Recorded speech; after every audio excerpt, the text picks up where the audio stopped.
Welcome to The Deep Dive. Today, we're tackling something foundational in IT auditing. It might sound a bit technical, maybe a bit inside baseball, Yeah, maybe. but honestly, it's crucial for anyone who uses technology. And, well, that's pretty much everyone these days, isn't it? Absolutely. We're talking about organizational independence. Exactly. Specifically, how it's defined in ISACA's IT audit framework, the ITF. Think of it as like the bedrock that makes IT audits trustworthy. That's a good way to put it. Mhm. And today, we're kind of going to act as your instructors, walking you through two key pieces.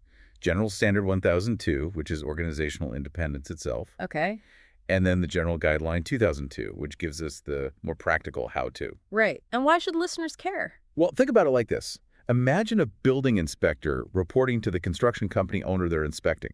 You'd want that inspector to be totally free to point out problems, right? Definitely. You wouldn't want them feeling pressured to, look the other way. Exactly the same idea here with IT audits. Yeah. Knowing they're done independently, that gives us confidence.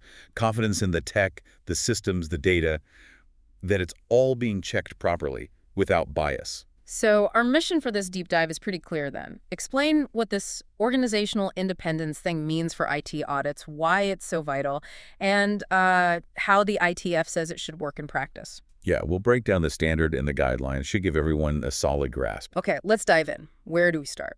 With the standard. Let's start with General Standard 1002, organizational independence. The core idea, the absolute heart of it, is that the IT audit function must be free from conflicts of interest No conflict. and free from undue influence. That applies to everything they do related to audits and assurance. It's really non-negotiable for a credible audit. Right. It sounds like the baseline requirement, like a referee can't own one of the teams in the game. Perfect analogy. Well. And it goes further. The standard also stresses identifying and disclosing anything that might even look like their independence is compromised. Ah, so even the appearance matters, not just an actual conflict. Precisely. It's about maintaining trust. Transparency is key. If something could look bad, you need to call it out to the right people. Okay. And the standard mentions reporting relationships, right? Functional reporting. Yes, that's crucial. It requires a functional reporting relationship to a level high enough in the organization. Think board of directors, audit committee, something like that. Why so high up? It prevents undue influence.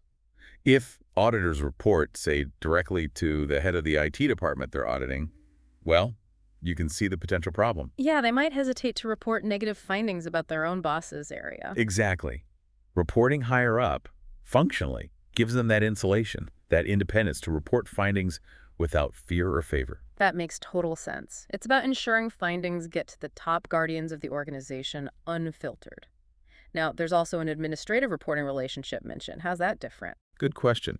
So the administrative line is more about the practicalities.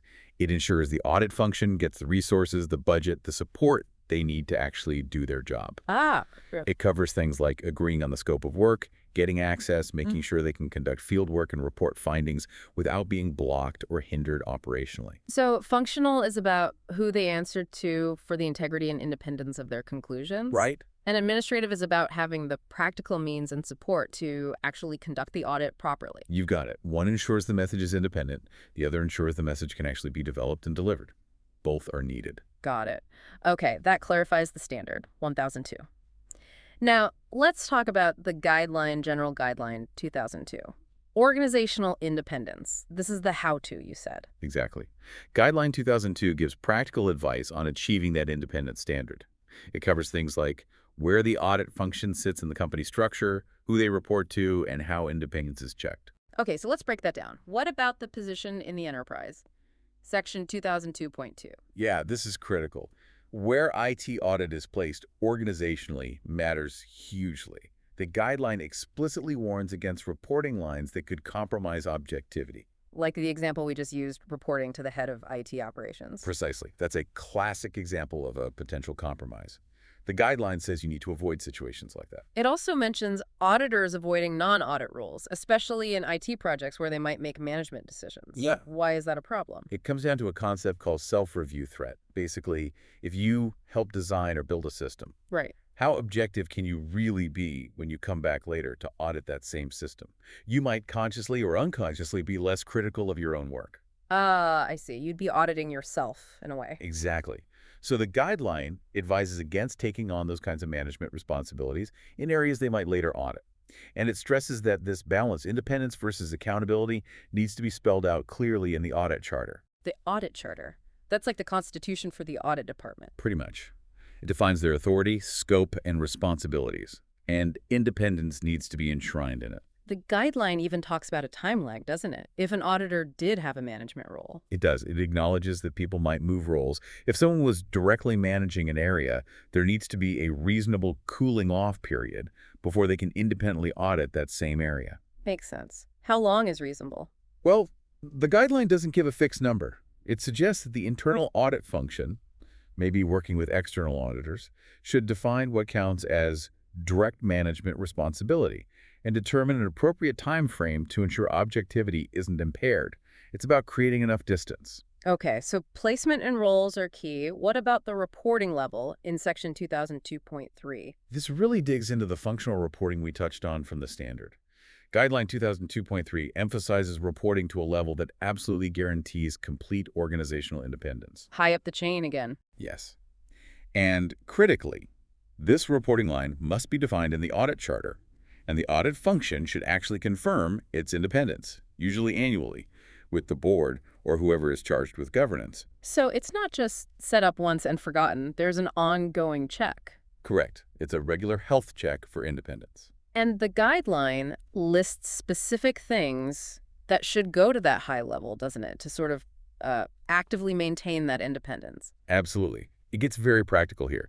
To make independence real, the guideline says things like the audit resource plan and budget should go to the board or audit committee for input or approval. Why the budget? Because you don't want the audit function's budget controlled by the very managers they might be auditing. That's a potential pressure point. Right. Control the money, control the scope, potentially. Exactly.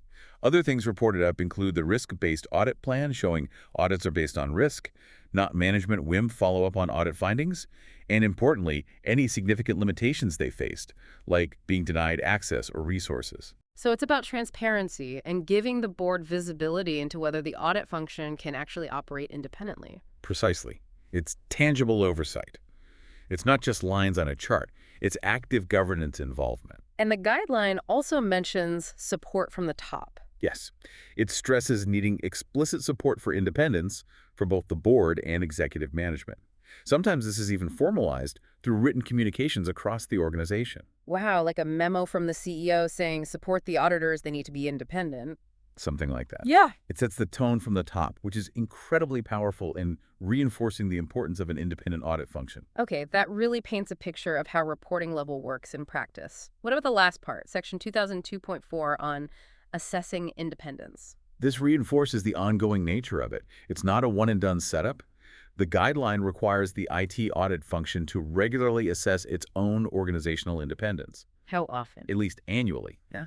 And then they need to confirm the results of that assessment with those charged with governance, the board or committee again. So they police themselves and report up. In a sense, yes. It's a structured self-assessment process, confirmed externally by governance. The guideline mentions needing to consider specific factors during this assessment, although it doesn't list them all out here. But the key is that regular check, that constant vigilance. Okay, so putting it all together, Standard 1002 sets the fundamental rule be free from conflicts and influence. The what? And Guideline 2002 provides the practical steps, the how. Things like where audit sits, who they report to functionally and administratively, avoiding self-review, getting top-level support, and doing regular independence checks. Exactly. They work together perfectly. The standard provides the principle. The guideline provides the pathway to implementing that principle effectively. Now, quickly, how does all this connect to, say, a broader framework like COBIT 2019? Does it fit in there? Oh, absolutely. If you zoom out a bit, this principle of organizational independence is a key enabler for achieving objectives within COBIT. Think about MEA02, Managed System of Internal Control. Independent IT audits provide reliable, unbiased assurance over those internal controls. That builds trust and confidence that the controls are working, which is fundamental to MEA02 and overall governance. You get a more accurate picture of control effectiveness and maturity when the assessment is truly independent. Right, so strong independence leads to more trustworthy information about controls, which helps the whole governance system work better. Precisely. Okay, let's try and summarize the big takeaways then on organizational independence for IT audits. I'd say the key things are, one, it's not optional. It's fundamental for audit credibility. Two, it means being free from conflicts and undue influence, both real and perceived. Perception matters. Definitely. Three, achieving it relies on proper structure, especially high-level functional reporting. Four, it needs practical support the administrative side. And five, it requires ongoing assessment and confirmation with governance. And for our listeners, why does understanding this matter again? Well, it helps you appreciate why you can trust IT audit results, or at least what foundations should be in place for that trust. It shows there are mechanisms designed to ensure objectivity when systems and data are being scrutinized. It's about the reliability of the assurance we all depend on in this digital age. Yeah, knowing those safeguards exist is reassuring. And maybe a final thought to leave people with. Consider this principle of independence, this need for objective evaluation free from influence. Where else is that critical? Think about other professions, maybe journalism, scientific research, even just making important personal decisions. How does this need for unbiased assessment play out elsewhere? It's a pretty universal concept when you start looking. That's a great point. Independence isn't just an IT audit thing. It's crucial for trust and sound judgment in many areas. Definitely food for thought. Indeed. Well, if this has sparked your interest and you want to go even deeper into IT audit practices, the full IT framework is out there and available from ISACA. It's a really comprehensive resource. Highly recommended for anyone in the field or relying on audit outcomes. Absolutely. Thanks for walking us through that today. My pleasure. And thanks everyone for joining us for this deep dive.